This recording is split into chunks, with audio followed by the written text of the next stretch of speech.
Every day, Sir Topham Hatt came to the station to catch his train. "Hello," he always said to Thomas. "Don't let the silly freight cars tease you. Remember, you have an important job as a special helper in the train yard."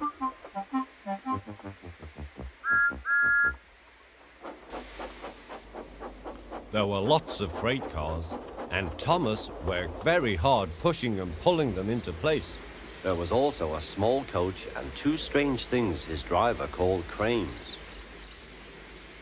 "That's the breakdown train," he told Thomas.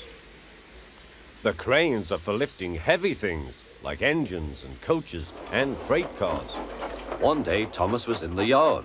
Suddenly, he heard an engine whistling. "Help! Help!" A freight train came rushing through, much too fast. The engine was James, and he was frightened. His brake blocks were on fire. They're pushing me," he panted. On, laughed the freight cars, still whistling, "Help! Help!" Poor James disappeared. "I'd like to teach those freight cars a lesson," said Thomas the tank engine. Soon came the alarm. "James is off the line! The breakdown train! Quickly!" Thomas was coupled on, and off they went.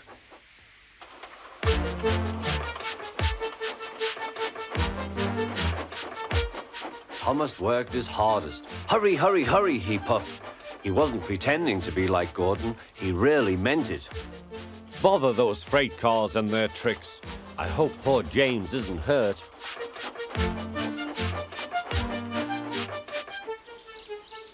James's driver and fireman were feeling him all over to see if he was hurt. "Never mind, James," they said. "It was those silly freight cars on your old wooden brakes that caused the accident." Thomas pushed the breakdown train alongside. Then he pulled away the unhurt freight cars. Oh dear, they groaned. Serves you right, puffed Thomas. He was hard at work, puffing backwards and forwards all afternoon. This'll teach you a lesson, he told the freight cars. And they answered, yes, it will.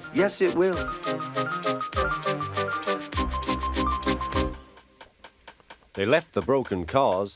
Then with two cranes, they put James back on the rails.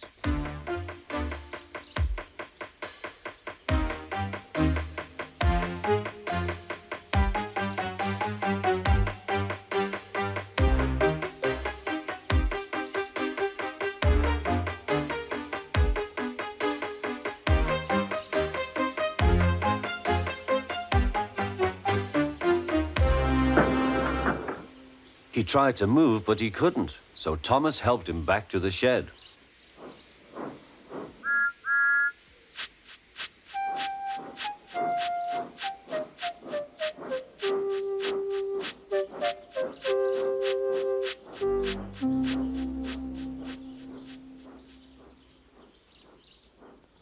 Sir Topham Hatt was waiting anxiously for them.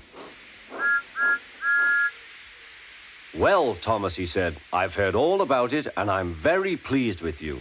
You're a really useful engine. James shall have some proper brakes and a new coat of paint.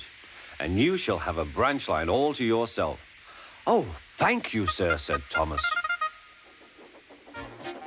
Now Thomas is as happy as can be.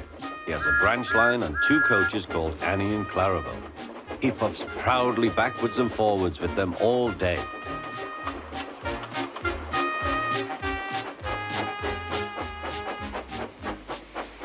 He is never lonely. Edward and Henry stop quite often and tell him the news.